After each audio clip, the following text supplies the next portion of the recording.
The Story of a Soul by Saint Thérèse of Lisieux. Chapter 2, Part 2. The feasts! What precious memories these simple words bring to me. I loved them, and my sisters knew so well how to explain the mysteries hidden in each holy day. Those days of earth became days of heaven. Above all, I loved the procession of the Blessed Sacrament. What a joy it was to strew flowers in God's path! But before scattering them on the ground, I threw them high in the air, and was never so happy as when I saw my rose petals touch the sacred monstrance. And if the great feasts came but seldom, each week brought one very dear to my heart. And that was Sunday. What a glorious day! The feast of God, the day of rest! First of all, the whole family went to High Mass, and I remember that before the sermon we had to come down from our places, which were some way from the pulpit, and find seats in the nave. This was not always easy, but to little Thérèse and her father everyone offered a place. My uncle was delighted when he saw us come down. He called me his sunbeam, and said that to see the venerable old man leading his little daughter by the hand was a sight which always filled him with joy. I never troubled myself if people looked at me. I was only occupied in listening attentively to the preacher. A sermon on the Passion of our blessed Lord was the first I understood, and it touched me deeply. I was then 5½, and after that time I was able to understand and appreciate all instructions. If Saint Teresa were mentioned, my father would bend down and whisper to me, "Listen attentively, little queen. He is speaking of your holy patroness." I really did listen attentively. But I must own I looked at Papa more than at the preacher, for I read many things in his face. Sometimes his eyes were filled with tears which he strove in vain to keep back, and as he listened to the eternal truths, he seemed no longer of this earth. His soul was absorbed in the thought of another world. Alas! Many long and sorrowful years had to pass before heaven was to be opened to him, and our Lord, with his own divine hand, was to wipe away the bitter tears of his faithful servant.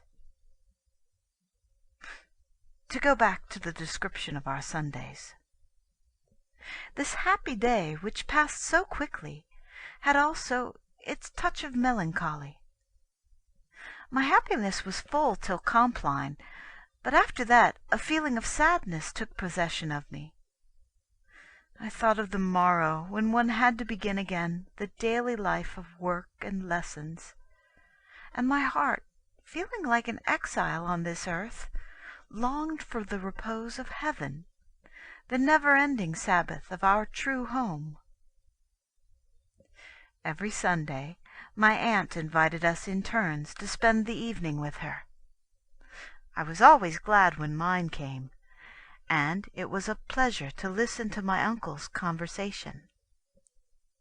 His talk was serious, but it interested me, and he little knew that I paid such attention. But my joy was not unmixed with fear when he took me on his knee and sang Bluebeard in his deep voice. About 8 o'clock, Papa would come to fetch me. I remember that I used to look up at the stars with inexpressible delight. Orion's belt fascinated me especially, for I saw in it a likeness to the letter T. "Look, Papa," I would cry, "my name is written in heaven." Then, not wishing to see this dull earth any longer, I asked him to lead me, and with my head thrown back I gazed unweariedly at the starry skies. I could tell you much about our winter evenings at home.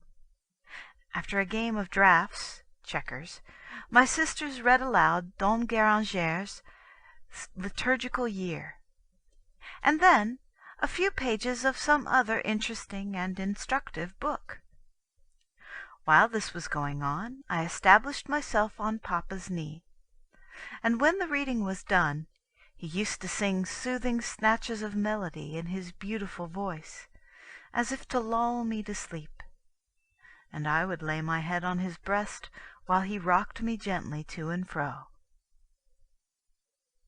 Later on, we went upstairs for night prayers, and there again my place was beside my beloved father, and I had only to look at him to know how the saints pray. Pauline put me to bed, and I invariably asked her, "Have I been good today? Is God pleased with me? Will the angels watch over me?" The answer was always, "Yes." Otherwise I should have spent the whole night in tears. After these questions my sisters kissed me, and little Thérèse was left alone in the dark. I look on it as a real grace that from childhood I was taught to overcome my fears. Sometimes in the evening Pauline would send me to fetch something from a distant room. She would take no refusal, and she was quite right, for otherwise I should have become very nervous, whereas now it is difficult to frighten me. I wonder sometimes how my little mother was able to bring me up with so much tenderness, and yet without spoiling me, for she did not pass over the least fault. It is true she never scolded me without cause, and I knew well she would never change her mind when once a thing was decided upon. To this dearly loved sister I confided my most intimate thoughts. She cleared up all my doubts. One day I expressed surprise that God does not give an equal amount of glory to all the elect in heaven. I was afraid that they would not all be quite happy. She sent me to fetch Papa's big tumbler and put it beside my little thimble. Then, filling both with water, she asked me which seemed the fuller. I replied that one was as full as the other. It was impossible to pour more water into either of them, for they could not hold it. In this way Pauline made it clear to me that in heaven the least of the blessed does not envy the happiness of the greatest. And so, by bringing the highest mysteries down to the level of my understanding, she gave my soul the food it needed. Joyfully each year I welcomed the prize day. Though I was the only competitor, justice was none the less strictly observed, and I never received rewards unless they were well merited. My heart used to beat with excitement when I heard the decisions, and in the presence of the whole family received prizes from Papa's hands. It was to me like a picture of the Judgment Day. Seeing Papa so cheerful, no suspicion of the terrible trials which awaited him crossed my mind. But one day God showed me in an extraordinary vision a vivid picture of the trouble to come. My father was away on a journey and could not return as early as usual. It was about 2 or 3 o'clock in the afternoon. The sun was shining brightly, and all the world seemed gay. I was alone at the window, looking on to the kitchen garden, my mind full of cheerful thoughts, when I saw before me, in front of the wash-house, a man dressed exactly like Papa, of the same height and appearance, but more bent and aged. I say, aged. to describe his general appearance, for I did not see his face, as his head was covered with a thick veil. He advanced slowly, with measured step, along my little garden. At that instant a feeling of supernatural fear seized me, and I called out loudly in a trembling voice, "Papa! Papa!" The mysterious person seemed not to hear. He continued his walk without even turning, and went toward a clump of firs which grew in the middle of the garden. I expected to see him reappear at the other side of the big trees, but the prophetic vision had vanished. It was all over in a moment, but it was a moment which impressed itself so deeply on my memory that even now, after so many years, the remembrance of it is as vivid as the vision itself. My sisters were all together in an adjoining room. Hearing me call, "Papa!" they were frightened themselves. But Marie, hiding her feelings, ran to me and said, "Why are you calling Papa when he is at Alençon?" I told her what I had seen, and to reassure me, they said that Nurse must have covered her head with her apron on purpose to frighten me. Victoire, however, when questioned, declared she had not left the kitchen. Besides, the truth was too deeply impressed on my mind.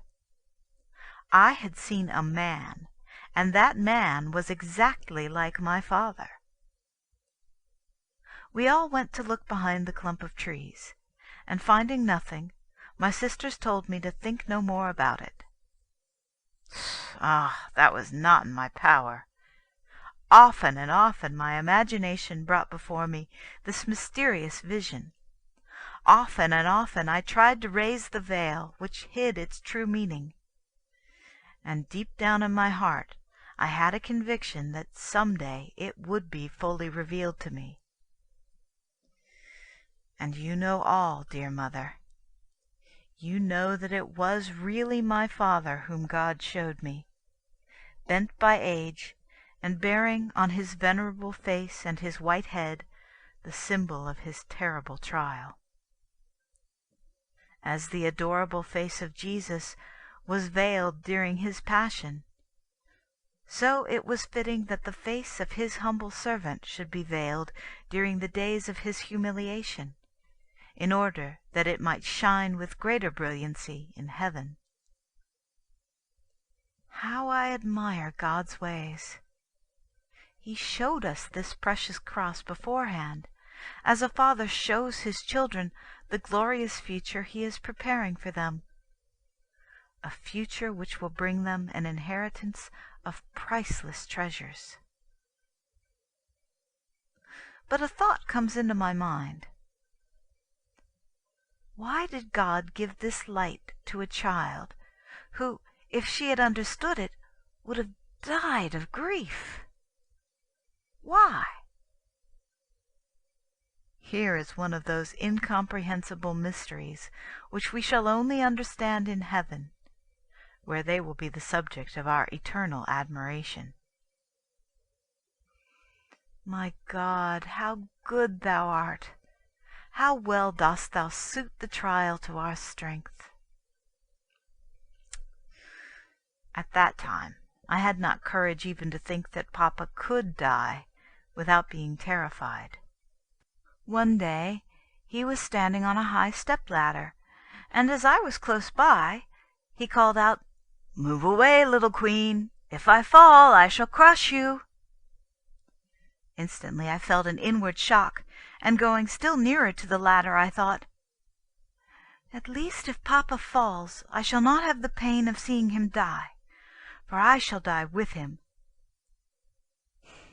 I could never say how much I loved him. I admired everything he did. When he explained his ideas on serious matters, as if I were a big girl, I answered him naively, "It is quite certain, Papa, that if you spoke like that to the great men who govern the country, they would take you and make you king." Then France would be happier than it has ever been. But you would be unhappy, because that is the lot of kings. Besides, you would no longer be my king alone. So I am glad that they do not know you. When I was 6 or 7 years old, I saw the sea for the first time. The sight made a deep impression on me. I could not take my eyes off it. Its majesty and the roar of the waves all spoke to my soul of the greatness and power of God. I remember when we were on the beach, a man and woman looked at me for a long time. Then, asking Papa if I were his child, they remarked that I was a very pretty little girl. Papa at once made a sign to them not to flatter me. I was delighted to hear what they said, for I did not think I was pretty. My sisters were most careful never to talk before me in such a way as to spoil my simplicity and childish innocence. And because I believed so implicitly in them, I attached little importance to the admiration of these people, and thought no more about it. That evening, at the hour when the sun seems to sink into the vast ocean, leaving behind it a trail of glory, I sat with Pauline on a bare rock, and gazed for long on this golden furrow, which she told me was an image of grace illumining the way of faithful souls here below. Then I pictured my soul as a tiny ship with a graceful white sail in the middle of the furrow, and I resolved never to let it withdraw from the sight of Jesus, so that it might sail peacefully and quickly toward the heavenly shore. Notes on Chapter 2. Mother Geneviève, this holy nun, had been professed at the Carmel of Poitiers, and was sent from there to make the foundation of Lisieux in 1838. Her memory is held in benediction in both these convents. In the sight of God, she constantly practiced the most heroic virtue, and on December 5, 1891, crowned a life of good works by a holy death. She was then 86 years of age. Les Buissonnets. This house, an object of deep interest to the clients of Sœur Thérèse, is much frequented by pilgrims to Lisieux. First Confession. This first confession was made in the beautiful church of Saint-Pierre, formerly the cathedral of Lisieux. Thérèse's father's trials. It seemed advisable, on account of the vague allusions which occur here and elsewhere, to state what happened to Monsieur Louis Martin. At the age of 66, having already had several partial attacks, he was struck with general paralysis, and his mind gave way altogether. End of Chapter 2.